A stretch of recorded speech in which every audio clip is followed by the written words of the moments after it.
Welcome to BYOB. Now is the time to build your own business and push your brand forward.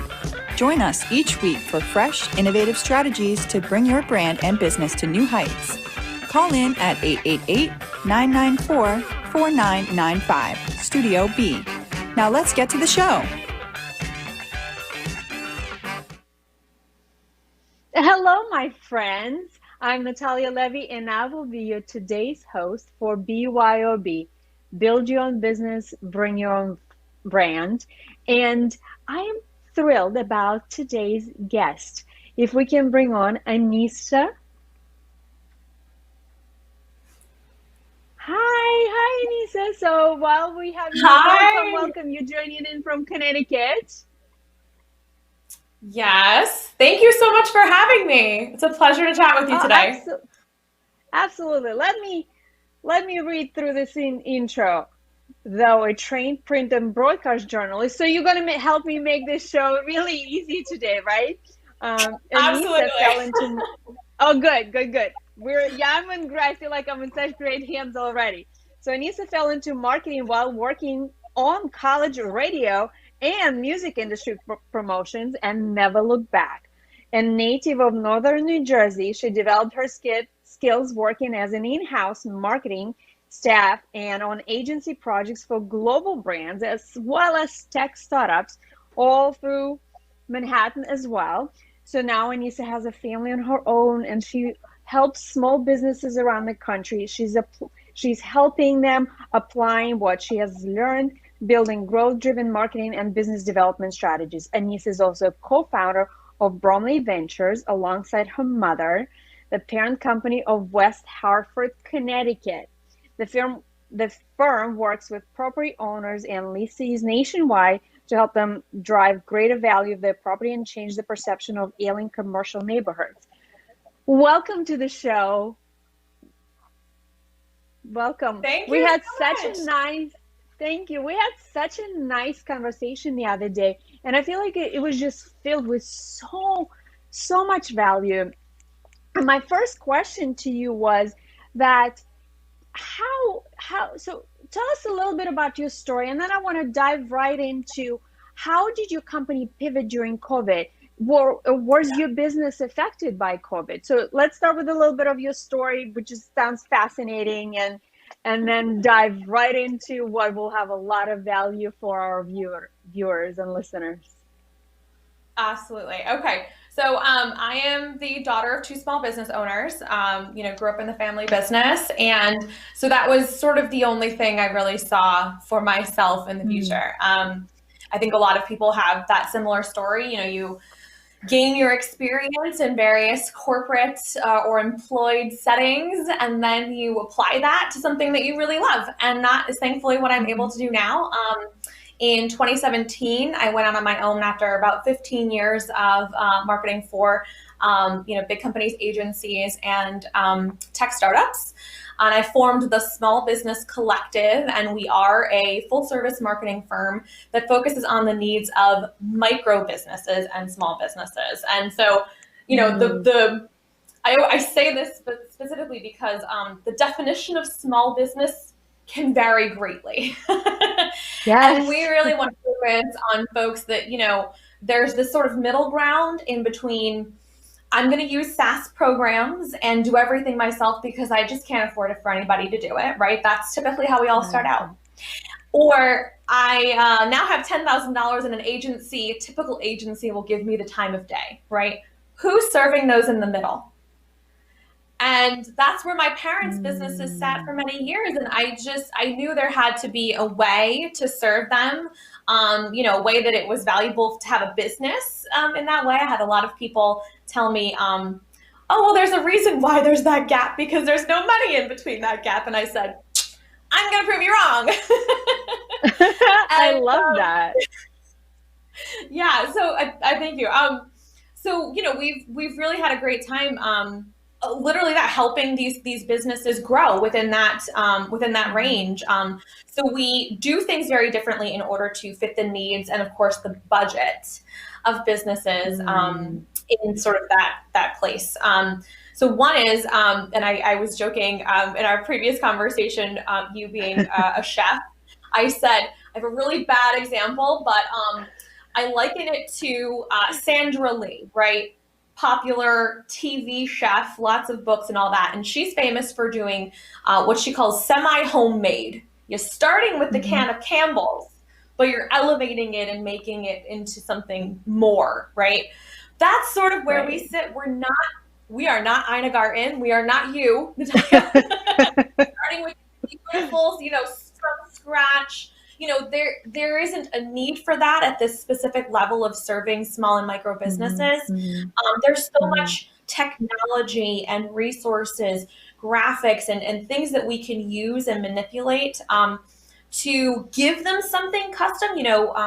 We're not, though we're not creating it from scratch, the things that we create for our clients are, unlike anything they're going to see out there, but we don't have to start from scratch, I think. And that's what technology has really enabled. And it's kind of given traditional agencies and, graphic designers a bit of a run for their money because the technology is empowering small businesses and folks like me to really give folks at that level a leg up. So we're excited to really provide those services. Yes, and we'll dive in a little bit further in the conversation about the technology because you and I had a very interesting point to make for the businesses. So you definitely want to stick around for that till the very end because we will address something that will just be so mind-blowing for you guys. So now, did your business personally suffer at all during COVID? During this pandemic? So I know it started about March, right? So from March to now, we're in the middle of July. So we've been this 4 months of uncertainty. And I know that you have the business of helping businesses, and I know you also have a co-working space. So can you tell us a little bit about the difference between the two? Yeah, so the quick little story about that. The co-working space is not something that I originally saw myself getting into. They were a former client. West Hartford Co-working was a client a few years ago, and the original owner was going just different direction in his career, and we had the opportunity to purchase the business. And since then, we've really been layering on the services and the space as a real hub for small businesses in our region. And I think that's honestly what kind of insulated us, certainly compared to some other, big and large co-working players in the area during this time. We focus on our community. And I know that sounds really cheesy and like people do that and everybody focuses on culture, whatever. I mean, I am so thankful for our members that have stuck by us, some of which, they didn't even pause their membership. We gave them the option. They didn't even pause it. They said, we want you guys to be here when we get back, when we feel comfortable being out in the world again. And they were willing to pay for that. And we were so very grateful.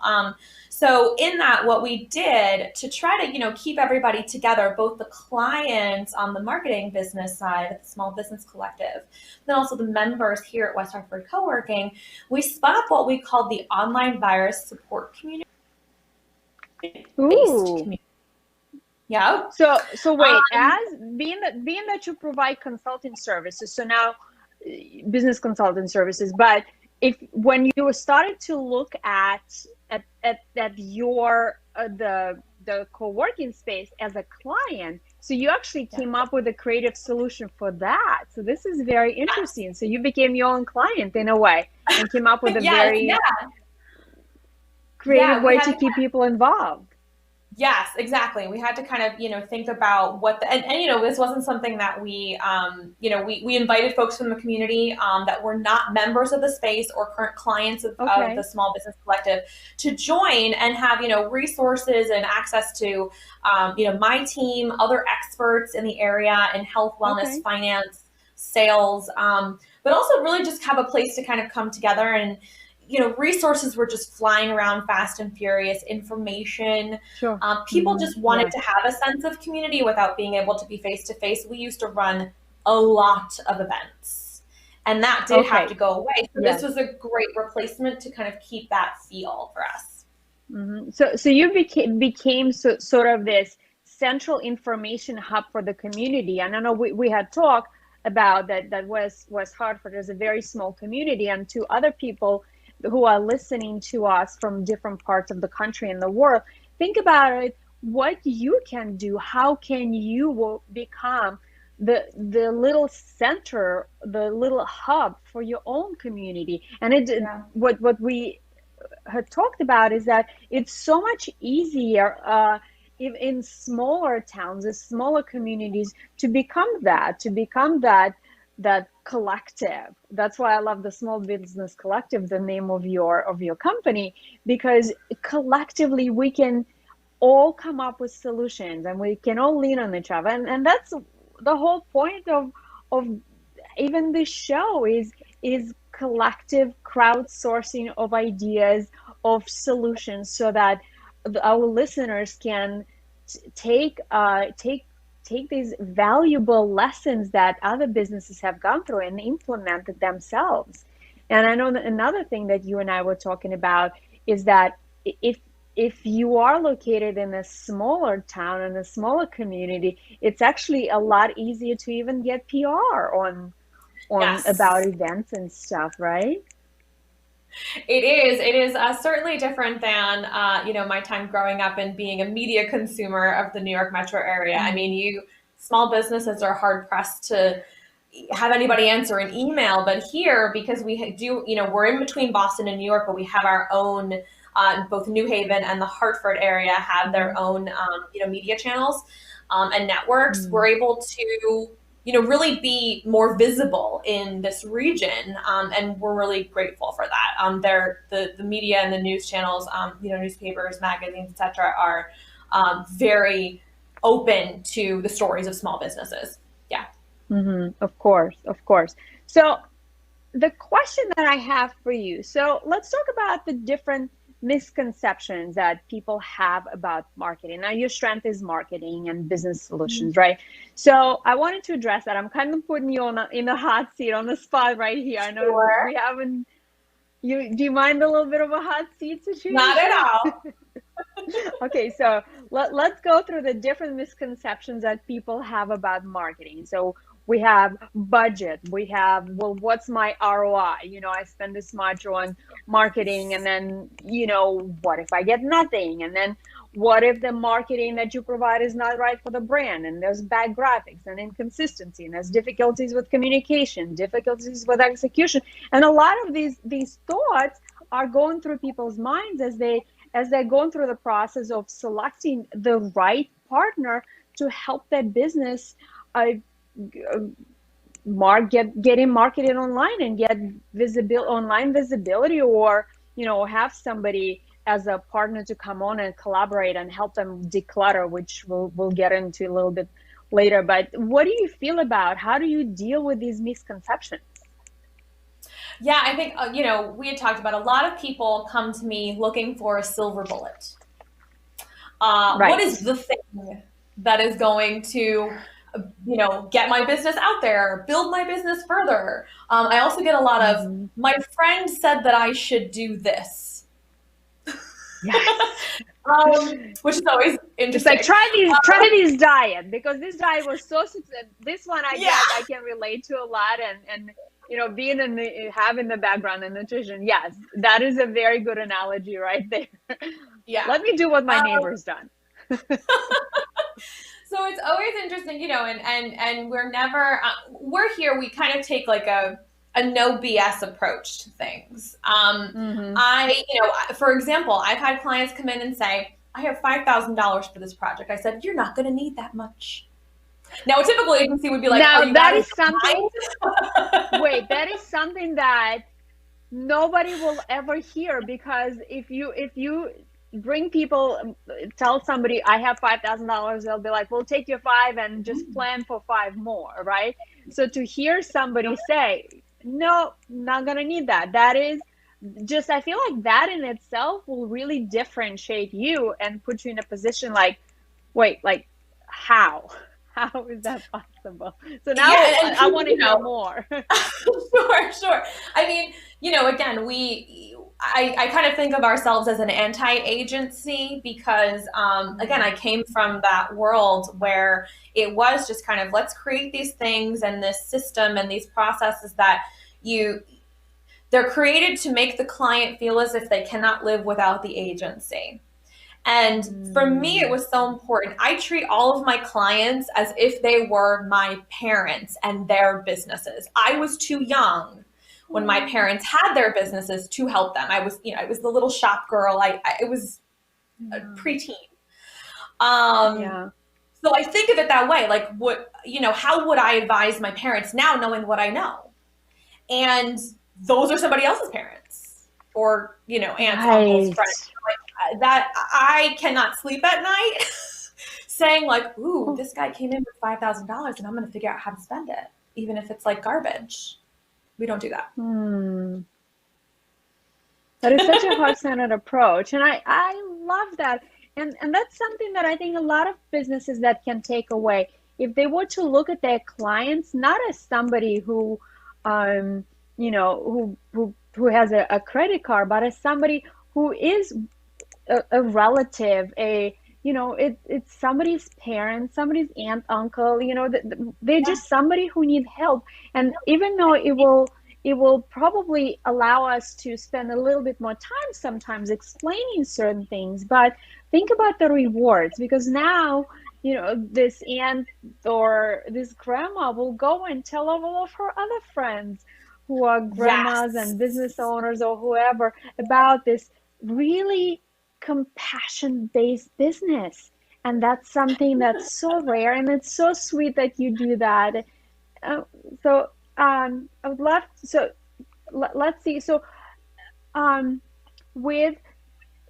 let's address a little bit of the ROI. So what is typically when we think of marketing and when we think of spending a certain amount of money on like Facebook ads or something like that? So when the business comes to you, what typically are the end goals for them? Is it something that like, okay, let's create a sales campaign for this family meals that we're launching in the restaurant or something like that? And do you have some examples of your clients, some of the successes that you've done for that? I'd love to hear that. I know you share with me, but let's share with our audience as well. Yeah, absolutely. I have a few more to share as well. So typically, we work with a lot of businesses that are just starting out. Like, I have this idea, and how do I bring it to life? And again, using that same kind of mindset of, we don't want to spend all of their money. We really focus on how to get that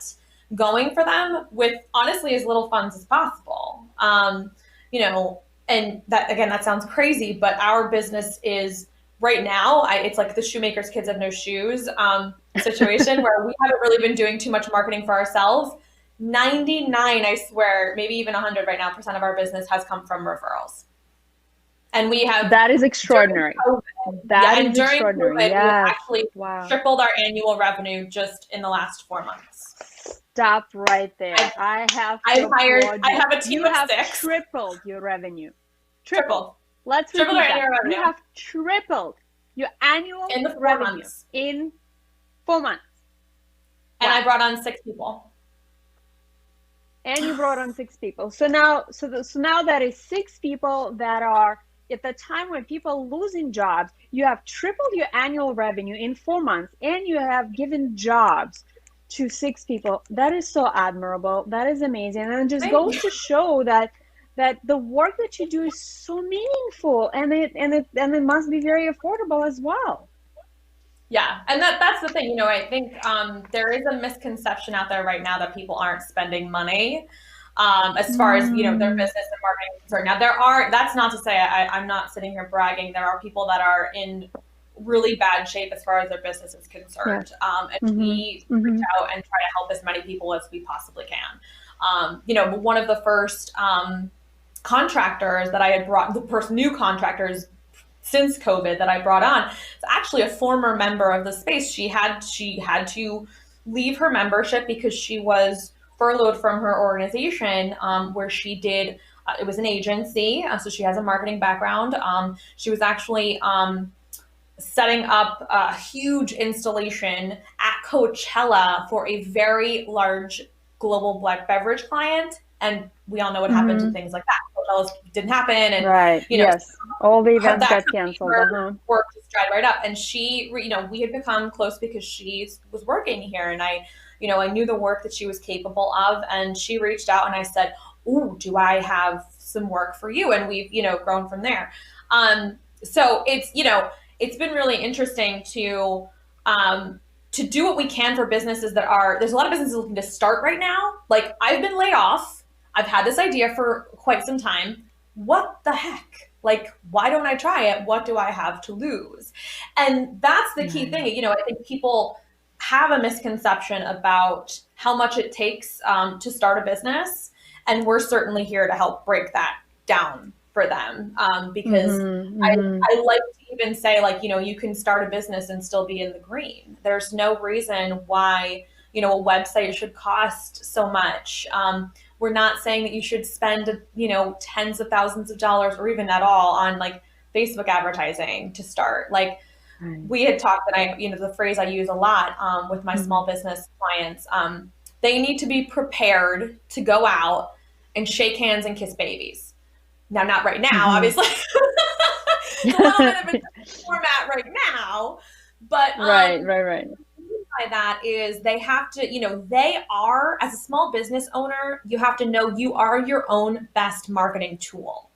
We're here to prop you up, to give you, you know, the support to certainly, you know, brand and message and all of those things, set up an effective technology stack for them that helps streamline their work. But at the end of the day, they need to be out there talking about their business. And that, you know, we don't do any Facebook advertising. I don't recommend going out and doing advertising. That is putting a Band-Aid on a problem.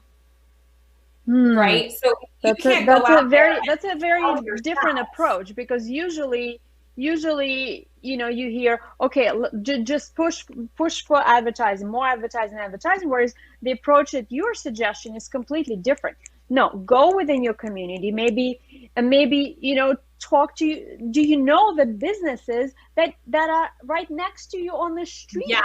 Maybe talk to them, maybe do something like, when we talk about different people, we had a media consultant on, and we talked about how to pitch to media. So maybe one thing that you can do is go talk to your neighbors and collectively maybe come up with some sort of a thing, some kind of an event, a joint community event, right?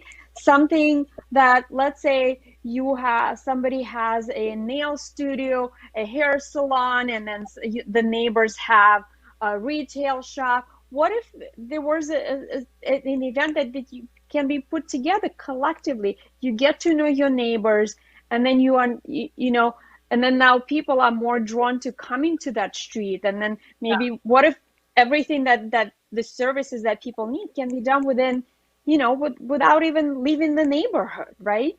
And it's all about really knowing the power of community, and it's much easier done, especially in smaller communities. Yes. Yeah, no, absolutely. Right. You know, collaboration I have found to be the biggest drivers of both my businesses. You know, I network like crazy. I mean, in pre-COVID times, I would have at least 5 networking meetings a week, you know, little coffee talks with people I hadn't met, you know, so I've come to know a lot of people, and, you know, they then now know what we do. And to your point, yes, they'll go tell their friend, and they'll go recommend people. And I'm always thinking of how I could connect people that I meet with clients of mine in meaningful ways. And we've certainly done a lot of that. Yeah. Right. And of course, and now you become the resource for, you know, for businesses to connect them with other businesses as well. I want to make sure that we get to, I can talk to you for hours, because there is so much value in everything that you share. I want to get back to the question that I promised that we would cover in the beginning of the show. So when we think about different technologies that businesses are using now, in one of the shows we were talking about, you know, scaling back on some stuff, you know, going through the budget that you currently have and looking through the numbers and looking at all the different subscriptions that you might have to Zoom and this and this and that, and potentially eliminating some technologies. Is this something that that you can help businesses do? Just kind of look at where their spending are, and then but what if they're using a bunch of services that are not helping right now? Exactly. I think, when there are businesses that are sort of starting out and they don't come to us first, with just an idea. That's always certainly a cleaner way of doing things. But a lot of businesses come to us, certainly into their business a bit, a year or two. They have tried and tested and accumulated really a variety of different tools and technologies to help their business. They have a social media scheduler, right? They have a website on a specific platform. They have another service for email. They might have a CRM, and none of those things are working together. That is the number one challenge. That's what I was talking about. Yeah. So much stuff, because when we start, we just want to buy everything. We just want to subscribe to everything, and then, but what if we don't need to? Well, or instead of, some of the things certainly are just superfluous and you might not even need them, but we try to find kind of the common denominator between all of these technologies. What are the things you really need? And is there a single platform that can cover a lot of those bases? You have one place to log in. They talk to each other, right? You have a bit more of a hub that you create for yourself, which is great for yourself and then anybody else that you employ as you scale.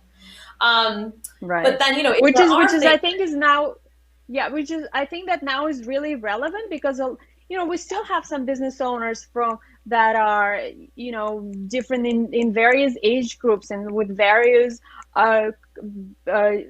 even some language barriers. Sometime I know that I'm originally from Russia, and I know in the beginning for me it was extremely difficult. I think I always say that it took me about 5 years to be comfortable to get on the phone with a plumber. So, for people who have, it's a long story. So for people who have language barriers, or, in that age category where it's a little bit more difficult to understand technology. So I think that it's so important to be able to go to one person and say, look, can you look at this, and can you reevaluate and help me reevaluate, what's working and what's not working? I think that there's so much value just in that alone, instead of them, trying to grab their grandkid or somebody like that, and but then the grandkid, well, I know my daughter keeps trying to get me on TikTok, so it's a different. That might be a fun experiment. Generationally, we have all of these different platforms.